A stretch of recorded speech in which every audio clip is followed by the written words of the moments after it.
You're listening to The Money Hour with your host, Tina Mitchell, and co-host Keelan Harvey on Alternative Talk AM 1150. Now, back to the show with local mortgage experts Tina Mitchell and Keelan Harvey.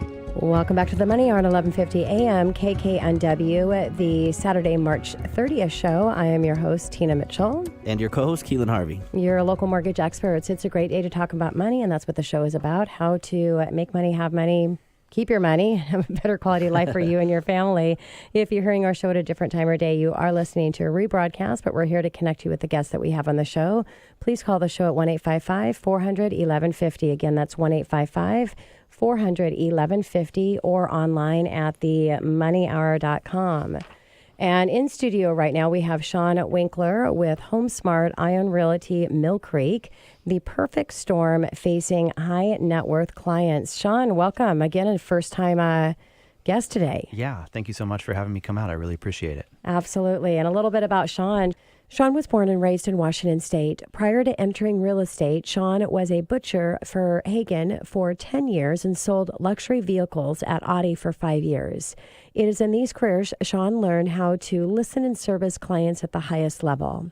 In addition to teaching Washington State Housing Finance Commission first-time homebuyer classes, Sean's other priority focuses on helping high net worth clients unlock their real estate equity to achieve liquidity and diversification with their funds so they can create and preserve more wealth. So, Sean, pretty excited to have you. Fun fact, me and Sean, kindergarten through third grade together, and then Sean pops out of the woodworks one day. He's an agent, and then we started talking, and background of me, everybody knows I was a financial advisor for 5 years, so I kind of nerd out on some of the stuff that you can do with your money. Yeah. And you nerd out on a few things. A lot of things, actually, kind of nerdy.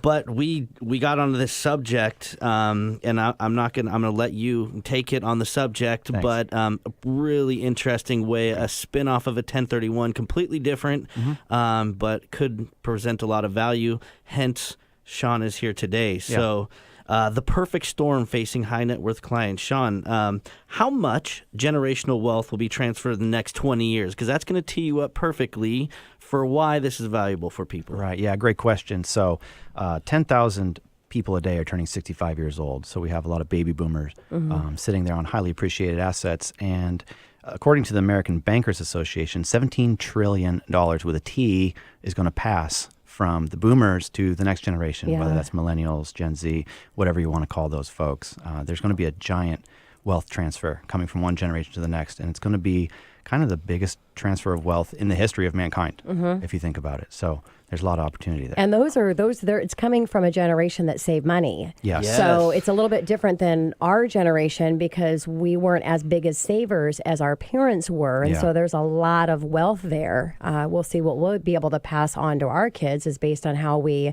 really manage the wealth that's passed on to us, right? A generation of savers to a generation of spenders. Yeah, I heard that somewhere. A little bit crazy. So why are owners of business and real estate highly reluctant on selling their assets? Yeah, well, part of the reason why they're highly reluctant to sell their assets is because of this capital gains tax exposure that they're facing. So they may have a business, it could be a for-profit business, a veterinarian, anything like that. It could be their 1031s, investment properties, warehouses, anything.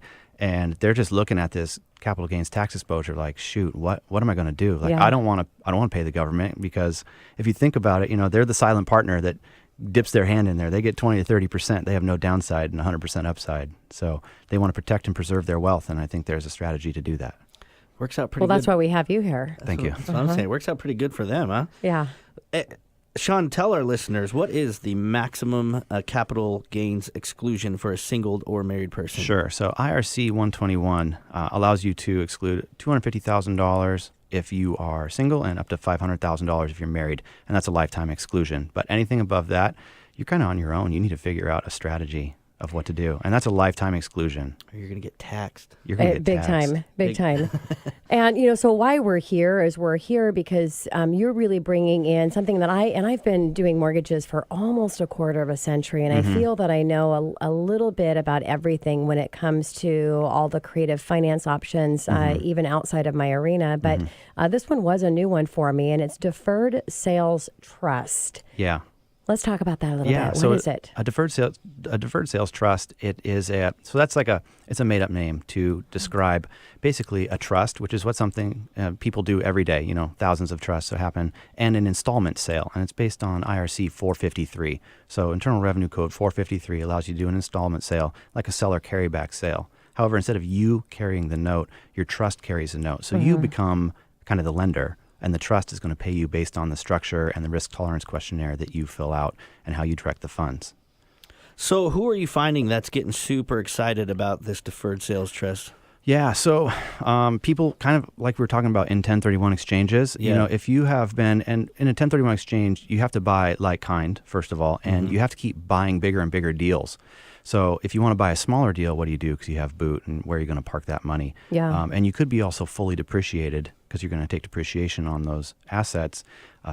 You can sell your opportunity, you can sell your product, put it in the trust, and then all that money is still tax deferred, but now you're not beholden to a 45-day identification, 180-day close. That's huge. Yeah, that's huge. So it allows you to sit back and, for those entrepreneurs out there that are good at watching the market, they can time the market and enter back in when they want to. Well, and wasn't this year with the 1031 that it's only real estate now? Like before, you were talking about like fossils and diamonds and gold and paintings or cars, whatever floats your boat, right? And this year you can't do that, but isn't it true that you can do that with the deferred sales trust? Absolutely. Any highly appreciated asset that you own, whether it's maybe you have a collection of Ferraris or you have warehouses or you have high-end artwork. What else is on the list here? There's quite a bit. You can have major private stock positions, valuable artwork and collectibles, seller carryback notes, commercial real estate, investment properties, or a business or professional practice, or even a highly appreciated single-family home. So your residence, maybe you bought a place in Medina so long ago, right? You spent $500,000 on it, and now it's worth $6-7 million. Yeah. Right. You're going to have a big capital gains exposure coming down the pike if you're going to sell that thing.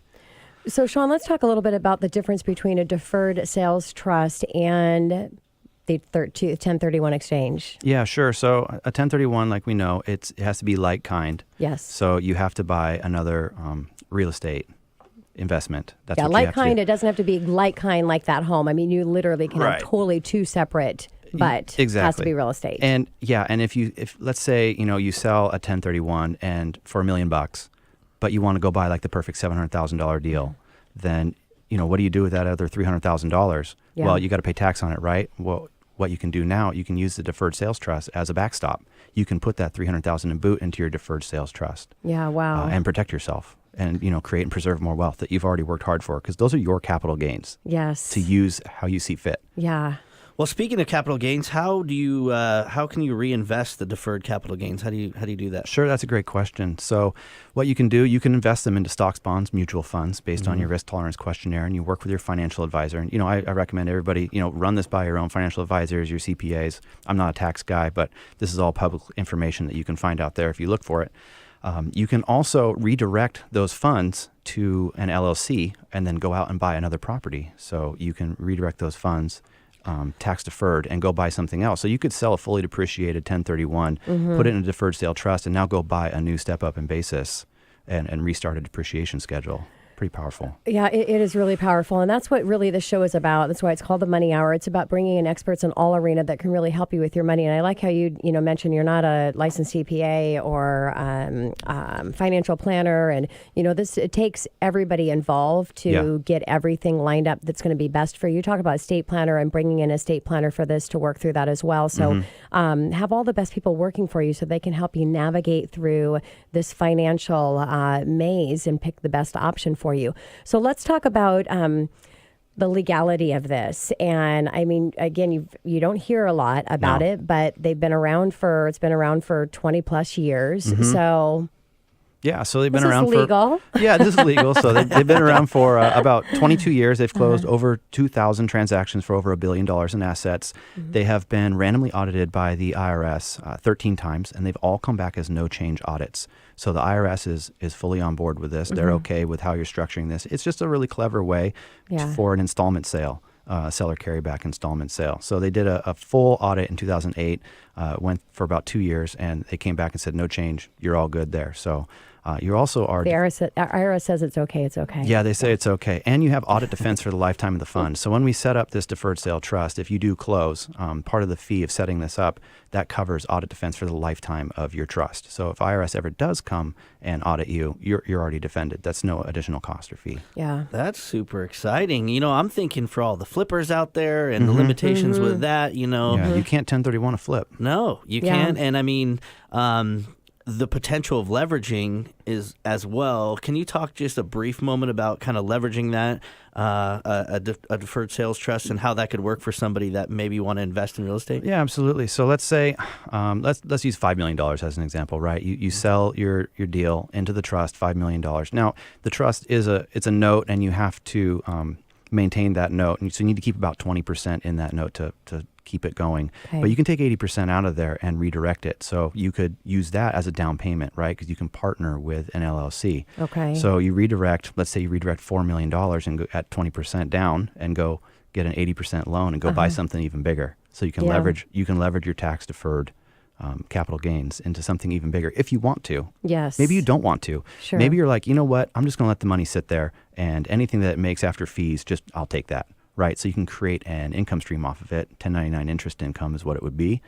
You can use that to qualify for a mortgage because banks look at that as regular income. Yeah, as long as you have the history there. Yep, as long as you have a history there. It's going to be continuing for at least another 3 years. You're good to go. Absolutely, and these are 10-year notes that you can renew. So you can't make a trust in perpetuity, but you can renew the note every 10 years and keep moving that down the road. Yeah, it's really nice to have creative options to really see how you can maximize your money and minimize the amount of taxes that you have to pay, which is really what financial freedom's all about. Yeah. So let's talk about the cost associated as we wrap up our time here with you, Sean, with the deferred sales trust. Yeah, real quickly, the cost to set it up, there's a one-time charge of around 1 to 1.5%. It's 1.5% on the first $1 million. Above that, it's around 1.25% to 1%. And there's a little flexibility there depending on what the deal is. The trustee that has to manage it, because it's a neutral third-party trustee, they charge 30 to 50 bips. So you're looking at 1/3 to 0.5% annually. On the deal. And then your financial advisor, right, for example. Sure. And I consider that a wash because you're going to pay your financial advisor to invest your money anyway. Of course. You're going to pay them, 1% or something like that to manage your money. So I write that off anyway as a wash because they're already going to be managing your money. And that's kind of how it works. So, recurring charge of about 1%, 1.5%, and then a one-time setup fee. And that includes audit defense for lifetime of the trust. You're not good to too go. bad. Sweet. Well, Sean, thank you so much for coming in for the first time and so much for sharing having me. something new and different. Yeah. And I love it. Yeah, thank you so much. And coming up next on The Money Hour, relationship marketing in a digital era, how to show up on social media. Sarah Frank with Real Marketing Solutions right here on 1150 AM KKNW after the short break.